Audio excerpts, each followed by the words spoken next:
તમારા સમાજમાં તમારું પ્રભુત્વ છે? તમને સમાજના 4 લોકો સારી રીતે ઓળખે છે? તમારા સમાજમાં તમારો વટતો પડે છે ને?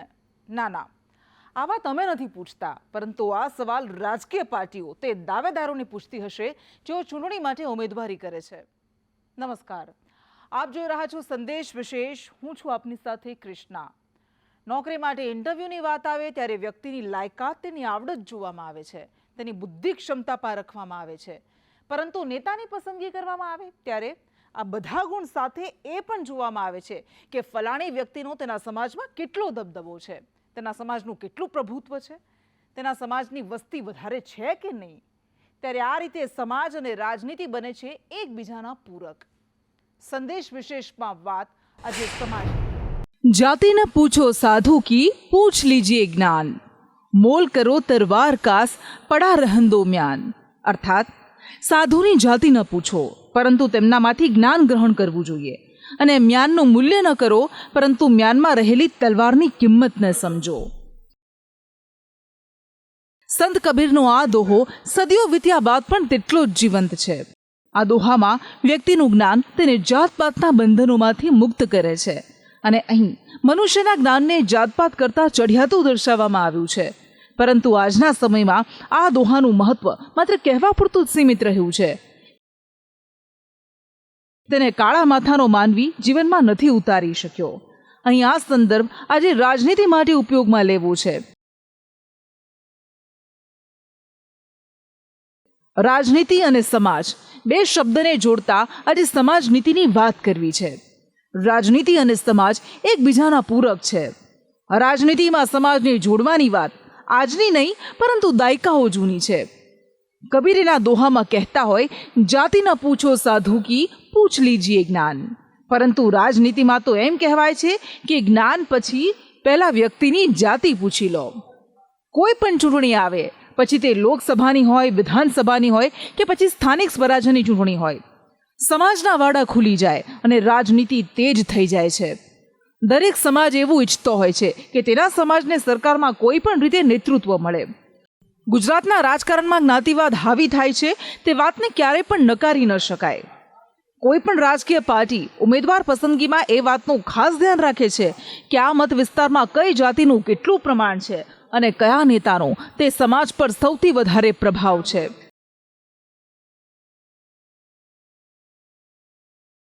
લોકસભા 2024ની ચૂંટણીની વાત કરીએ તો ભાજપે તમામ 26 બેઠકો પર ઉમેદવાર જાહેર કર્યા છે, તો કોંગ્રેસનું 7 બેઠક પર કોકડું નથી ઉકેલાયું. પરંતુ જાહેર થયેલા ઉમેદવારોની વાત કરીએ તેમાં પણ જ્ઞાતિગત સમીકરણને નજરઅંદાજ કરવામાં નથી આવ્યા. બનાસકાંઠાની સૌથી પહેલા વાત કરીએ, કારણ કે બનાસકાંઠા લોકસભા બેઠક પર અત્યારે સૌથી વધારે રસાકસીનો જંગ જોવા મળ્યો છે. કોંગ્રેસે આ વખતે સાંસદ ઉમેદવાર તરીકે જ્ઞાનીબેન ઠાકોર પર પસંદગીનો કળશ ઢોળ્યો છે. જ્ઞાનીબેન ઠાકોર હાલ વાવના ધારાસભ્ય છે. જ્ઞાનીબેન એક એવા નેતા જેઓ હજી પોતાના સમાજના નીતિ નિયમોને વળગેલા છે, સંસ્કૃતિ જાળવી રાખે છે, સમાજના લોકો વચ્ચેની વાતચીત કરવાની તેમની રીત પણ લોકપ્રિય બનાવે છે. એમ કહેવાય છે કે બનાસકાંઠાની 7 વિધાનસભા બેઠકો પર જ્ઞાનીબેનનો દબદબો છે. કોંગ્રેસ જ્ઞાનીબેનની લોકપ્રિયતા, તેમના પ્રભાવનો ફાયદો લોકસભાની ચૂંટણીમાં ઉઠાવવા માંગે છે. આ જ કારણથી ઠાકોર સમાજની મહિલા ઉમેદવારને સંસદ સુધી પહોંચાડવાની રણનીતિ કોંગ્રેસે કરી છે. બનાસકાંઠામાં જ્ઞાનીબેન ઠાકોરે ચૂંટણી પ્રચારમાં પોતાને બનાસની બેન ગણાવી. પ્રજા વચ્ચે પહોંચીને તેમણે મામેરા શબ્દનો ઉપયોગ કર્યો. ઘૂંઘટ રાખીને તેમણે મતદારોને કહ્યું હતું કે દિયોદર તાલુકા પાસે હું મામેરાનો કાયદેસર હક માંગુ છું.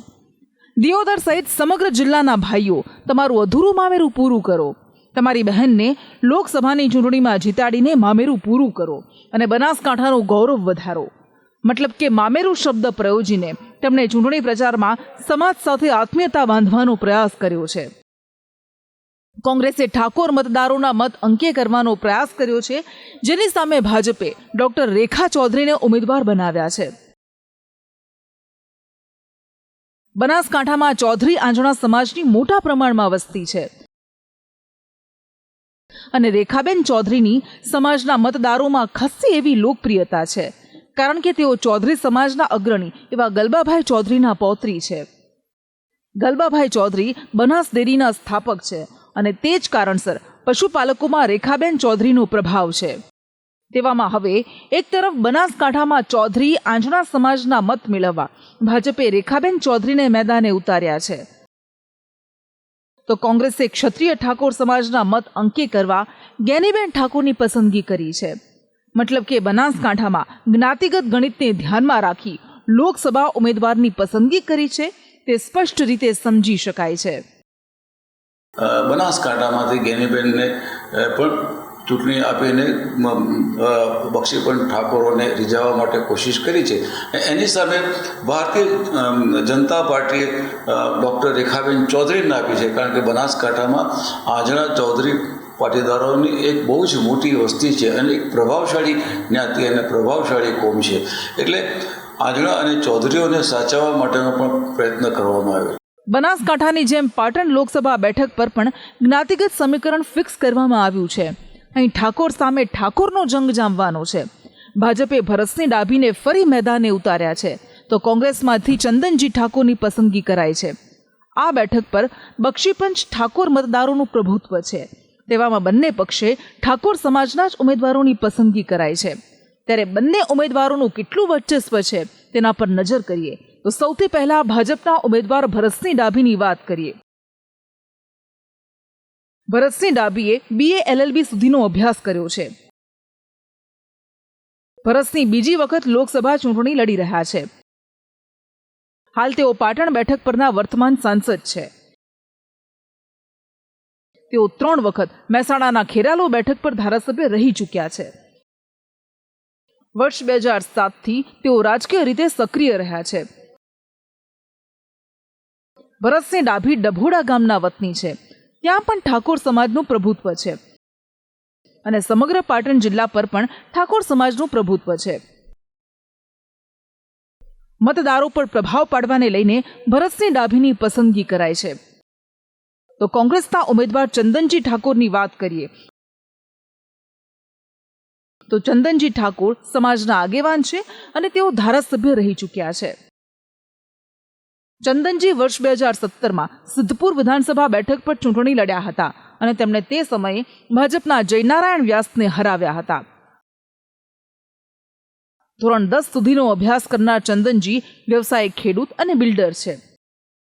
પાટણમાં ઠાકોર સમાજના મત અંકે કરવા બંને રાજકીય પાર્ટીઓએ ઠાકોર ઉમેદવારને ચૂંટણી મેદાનમાં ઉતાર્યા છે.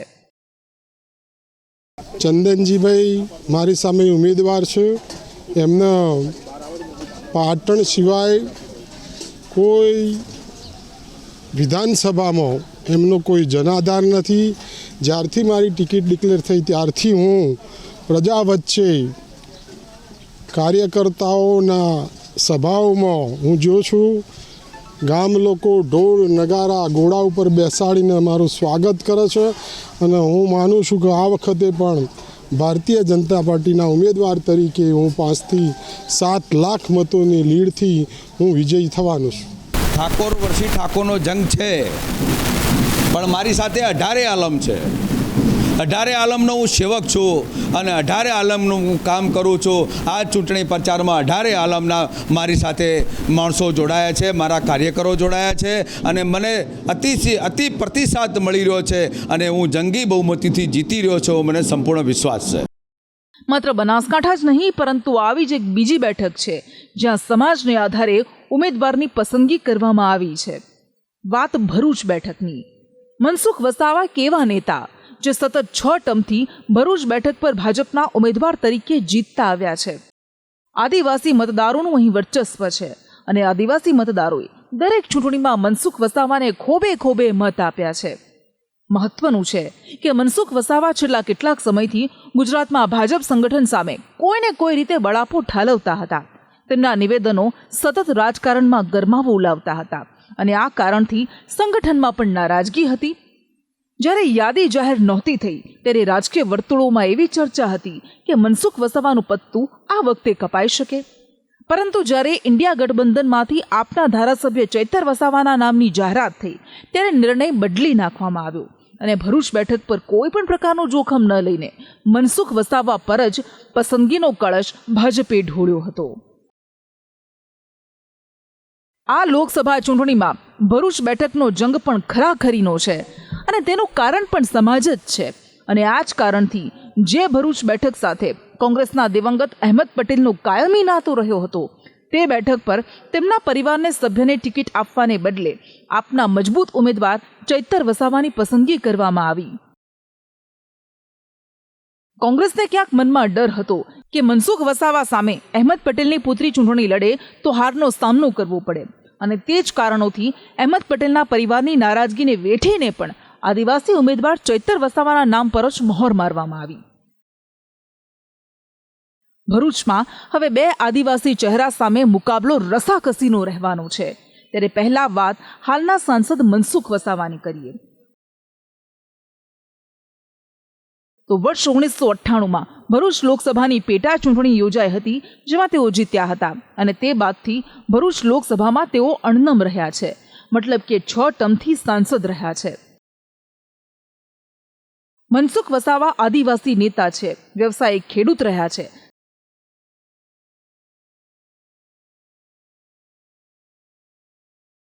સ્થાનિક કાર્યકરો પર તેમની મજબૂત પકડ રહી છે.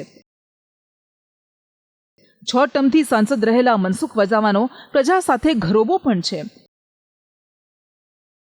તેવામાં ભાજપને વિશ્વાસ છે કે મનસુખ વસાવાને કારણે ભરૂચ બેઠક સુરક્ષિત રહેશે. તો બીજી તરફ આ વખતે ઇન્ડિયા ગઠબંધને પણ આદિવાસી ઉમેદવારને જ મનસુખ વસાવા સામે ઉતાર્યા. ચૈતર વસાવાની વાત કરીએ તો તેઓ નર્મદાના ડેડિયાપાડામાંથી આવે છે. ચૈતર વસાવા સુરતમાં સરકારી નોકરી કરતા હતા. તે દરમિયાન તેઓ અને તેમના પત્ની શકુંતલા સામાજિક સેવાઓ પણ કરતા હતા. વર્ષ 2017માં બીટીપીના મહેશ છોટુ વસાવાને ડેડિયાપાડા બેઠક પર જીત અપાવવામાં ચૈતર વસાવાની સારી એવી ભૂમિકા હતી. પરંતુ તે બાદ મહેશ વસાવા સાથે અણબનાવ થયો. તે બાદ ચૈતર વસાવા આમ આદમી પાર્ટીમાં જોડાયા. વર્ષ 2022ની વિધાનસભા ચૂંટણી લડ્યા, જ્યાં ડેડિયાપાડા બેઠક પર 1,34,000 મત મેળવીને તેમણે વિજય મેળવ્યો. ત્યારે આ દરમિયાન ચૈતર વસાવાની લોકપ્રિયતાને કારણે આમ આદમી પાર્ટીએ પહેલેથી ચૈતરને ભરૂચ લોકસભા બેઠક પર લડાવવાનો નિર્ણય કર્યો હતો, અને તે જ કારણથી કોંગ્રેસ સાથે સીટ શેરિંગ ફોર્મ્યુલામાં આપે ભરૂચ બેઠક ચૈતર માટે સુરક્ષિત કરી દીધી. આદિવાસી ચહેરો હોવાને કારણે કોંગ્રેસે પોતાના નેતાઓને નારાજ કર્યા. મનસુખ વસાવા 7મી વખત ભરૂચ બેઠક પર મેદાને ઉતર્યા છે, જેની સામે મજબૂત ટક્કર આપવા ઇન્ડિયાએ ચૈતર વસાવાને ઉતાર્યા છે. એક બાજુ ભરૂચ બેઠક પર ભાજપ અને ઇન્ડિયા ગઠબંધને આદિવાસી ઉમેદવારને મેદાને ઉતાર્યા છે, તો બીજી તરફ ઓવૈસીએ પણ એન્ટ્રી મારી છે. ઓવૈસીની પાર્ટી AIMIMએ ભરૂચમાં પોતાના ઉમેદવારને ઉતારવાની જાહેરાત કરી છે. ભરૂચ બેઠક પર આદિવાસી મતદારો બાદ મુસ્લિમ મતદારોની સંખ્યા વધારે છે. તેવામાં મુસ્લિમ મતદારોના મત અંકે કરવાનો આશય ઓવૈસીની પાર્ટી ભરૂચ બેઠક પર રાખી રહી છે. પરંતુ ઓવૈસી પર કાયમથી રાજકીય પાર્ટીઓ મત વિભાજન કરવાના આરોપ લગાવતી આવી છે. એમ કહેવાય રહ્યું છે કે ઓવૈસીની પાર્ટીના ઉમેદવાર જો ચૂંટણી મેદાનમાં ઉતરે તો મુસ્લિમ વોટ ઇન્ડિયા ગઠબંધનના ઉમેદવારોને ગુમાવવા પડે અને ચૈતર વસાવાને હારનો સામનો કરવો પડી શકે. હાલના સમયમાં જ સમાજના નામે ઉમેદવારની પસંદગી થતી હોય, સરકારમાં નેતૃત્વ મળતું હોય તેવું નથી. આ પ્રકારની રાજનીતિ ભૂતકાળથી ચાલતી આવી છે. અત્યારે ભલે જ્ઞાતિગત સમીકરણને ધ્યાનમાં રાખી ઉમેદવારની પસંદગી થતી હોય અથવા જે તે વ્યક્તિને સરકારમાં સ્થાન મળતું હોય, પરંતુ હાલની પરિસ્થિતિ એટલા માટે સારી છે કારણ કે જે તે વ્યક્તિને જ્યારે ચૂંટણી લડવાની હોય અથવા તેને જ્યારે કોઈ જવાબદારી સોંપવામાં આવે ત્યારે તેને એક સમાજના નેતા તરીકે નહીં, પરંતુ તમામ જનતાના નેતા તરીકે ચૂંટણી લડવાની છે. તેવો સ્પષ્ટ સંદેશ ભાજપ હોય કે કોંગ્રેસ બંને તરફથી અપાય છે, જેના કારણે કોઈ એક સમાજના નેતાથી બીજો સમાજ નારાજ ન થાય. આ પ્રકારનો બદલાવ કેમ જોવા મળ્યો છે તેના માટે ભૂતકાળમાં ડોકાછું કરવું પડે. વર્ષ 2022ની ચૂંટણી બાદ જો સૌથી વધારે હાઈએસ્ટ વિધાનસભા બેઠક જીતવાનો રેકોર્ડ હોય તો તે માધવસિંહ સોલંકીનો છે. વર્ષ 1985માં તેમણે રેકોર્ડ બ્રેક 149 બેઠકો કબજે કરી હતી. મહત્વનું છે કે માધવસિંહે વર્ષ 1980માં પહેલીવાર ખામ થિયરીનો પ્રયોગ કર્યો હતો. આ થિયરી અંતર્ગત વર્ષ 1981માં સામાજિક આર્થિક રીતે નબળા લોકો માટે અનામત લાગુ કરાઈ હતી. આ લાભમાં 4 જ્ઞાતિઓને સામેલ કરવામાં આવી હતી અને તેમાંથી સવર્ણોને બાકાત રખાયા. તે બાદ ભારે હિંસા ફાટી નીકળી હતી. સવર્ણોએ આ થિયરીનો ભયંકર વિરોધ કર્યો. તે બાદ માધવસિંહ સોલંકીને રાજીનામું આપવું પડ્યું. પરંતુ ફરી એકવાર તેઓ ભારે બહુમતી સાથે ચૂંટાઈ આવે છે. જે થિયરીએ રેકોર્ડ બ્રેક જીત અપાવી હતી તે જ થિયરીએ કોંગ્રેસને ખૂબ મોટું નુકસાન પહોંચાડ્યું હતું. રાજકીય નિષ્ણાંતોના મતે કોંગ્રેસ આજે પણ આ નુકસાનની ભરપાઈ કરી રહી છે. એમણે એક સામાજિક રીતે અને આર્થિક રીતે અને બક્ષીપંચ લેવા પછાત વર્ગો માટે એક અનામત નો પ્રસ્તાવ રજૂ કર્યો. આ અનામતના પ્રસ્તાવના કારણે સમાજના એક બીજા વર્ગમાં જેનાથી વંચિત હતો એમાં એનો પ્રચંડ વિરોધ થયો અને ગુજરાતમાં ન કલ્પી શકાય એવું અનામત વિરોધી પ્રચંડ આંદોલન થયું. આ આંદોલન એ 1985ના સમયગાળામાં એની પરાકાષ્ઠાએ પહોંચ્યું. 73 દિવસ સુધી હડતાલ ચાલી ગુજરાતમાં. રોજ ખંજરબાજી, રોજ આગ ચંપી, રોજ કરફ્યુ. દિવસોના પત્રકારોએ દિવસ અને રાત કરફ્યુ પાસ સાથે પસાર થવા પડે. દુકાનો બંધ, બધું જ બંધ. અને એ 1985ના સમયગાળામાં જે તોફાનો ફાટી નીકળ્યા એ તોફાનોમાં 85 જેટલા પાટીદારોથી એમના જીવ ગુમાવ્યા. આ રેકોર્ડ પરથી વાત છે. એટલું જ નહીં પણ ગુજરાતના ખેડૂતોના ખેતરોમાં જઈને એમનું ઘાસ કે એમનું તૈયાર અનાજ હોય એના પૂળા સળગાવી દેવામાં આવે અને એ પરિસ્થિતિ એવી આવી કે જાણે પાટીદારોની વિરુદ્ધમાં એમ કે આ સરકાર ચાલી રહી છે. અને એ પરિસ્થિતિ પછી 1985 પછી પાટીદારો એ કોંગ્રેસથી વિમુખ થઈ ગયા. કારણ કે માધવસિંહ સોલંકીએ જે ખામ થિયરી લાવ્યા, ખામ થિયરી જાણતી બધાને ખબર છે. ખામ થિયરી એટલે જે 4 જ્ઞાતિઓને 4 કોમો વચ્ચે વહેંચેલી, એમને જ મહત્વ મળવું જોઈએ, એમની જ સરકાર હોવી જોઈએ, એમને જ નોકરી કે એડમિશન મળવા જોઈએ.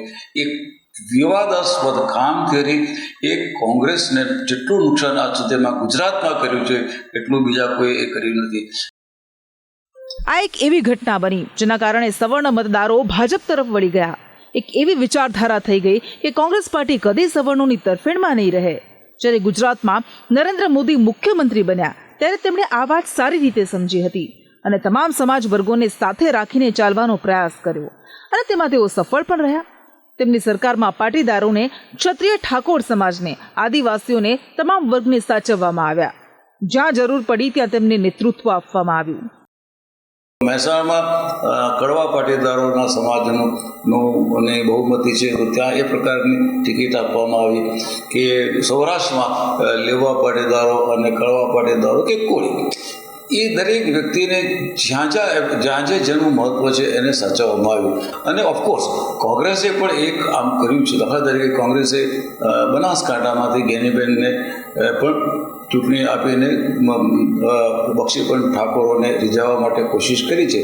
એની સામે ભારતીય જનતા પાર્ટીએ ડૉક્ટર રેખાબેન ચૌધરીને આપી છે. કારણ કે બનાસકાંઠામાં આંજણા ચૌધરી પાટીદારોની એક બહુ જ મોટી વસ્તી છે અને એક પ્રભાવશાળી જ્ઞાતિ અને પ્રભાવશાળી કોમ છે.